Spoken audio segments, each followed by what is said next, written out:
magandang hapon, no? Good afternoon sa lahat ng mga tropa natin dyan na nag-aaral pa lang. Katulad ko, nag-aaral pa lang din, no? Mga nagtatanong sa atin kung totoo daw ba, papawing na kapag nilipat yung karayom ng karburador sa 2 o sa 3 ay titipid yung gasolina, no? Ito yung sagot dyan. Sabi nila, oo, no? Titipid nga ba? Pero kung pag-iisipan natin maigi, ayan, papakita ko sa inyo, no? Para pong walang magbabago. Wala pong nagbago dun sa pangyayaring yon. Hindi po totoong titipid.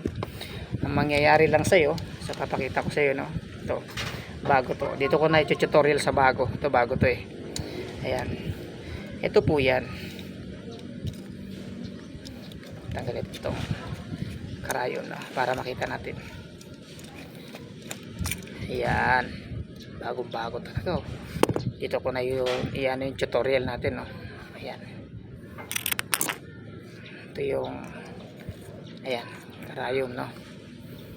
Ito guys, ito ang totoo. Pag nilipat mo to, itong karayom na to sa 2, ano ba magiging mangyayari? So pag nilipat mo yan sa 2, ang mangyayari, lulubog lang. Lulubog lang yan doon sa baba, doon sa pinakabutas na yan. Yun. Nakita mo yung kulay na yun?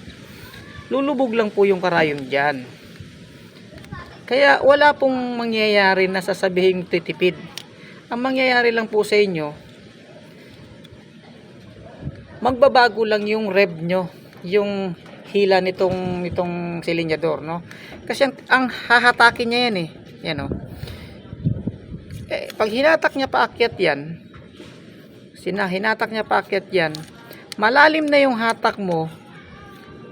Malalim na yung hatak mo. Nito yan, malalim na yung hatak mo. Ayan, nakikita niyo yan, bumubukas, di ba? Malalim na yung hatak mo, nakabaon pa rin yung karayom kasi in-adjust mo nga eh. Lalalim lang yung baon mo. Lalalim lang.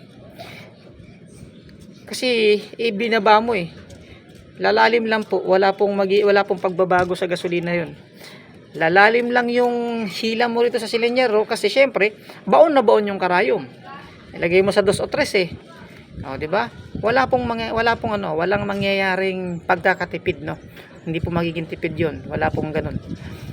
Ganun din pag itinaas mo, yung doon naman sa taas, pababa naman yung nilagay mo, tataas naman yung ano ng karayom. So, hindi ka pa nagre-rev. Mababaw lang yung rev mo, nakaangat na agad kasi masyado nang mataas yung karayom. Sana may matutunan kayo, no? Okay. Sa pagtitipid naman po ng gas, yung iba sabi nila tama yun. Siguro tama nga yun, no? I-reject na lang po ninyo yung carburetor. So, nagpapalit sila ng mga jettings, yan. Papalit sila ng mga jets para magpalit yung tinatawag nilang pilot jet saka main jet. Pinapalitan po nila yon ng mas maliliit siguro yung butas. So, yun na.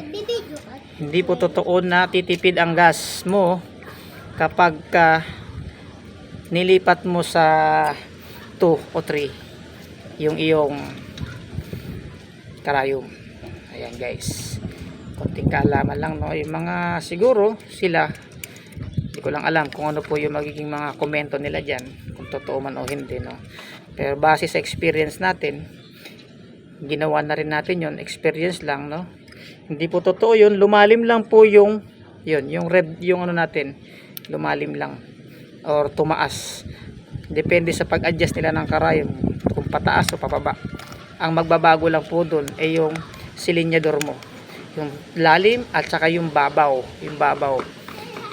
Okay, salamat ulit. Sana may natutunan kayo sa tutorial ni Papa Will, no? About carburetor. Susunod siguro yung mga tamang pagtono. So, ganoon din yun sa tamang pagtotono. Susunod natin na video na natin ituturo yan kasi parating na yung customer natin, nandiyan na raw siya sa pila. Yan, salamat.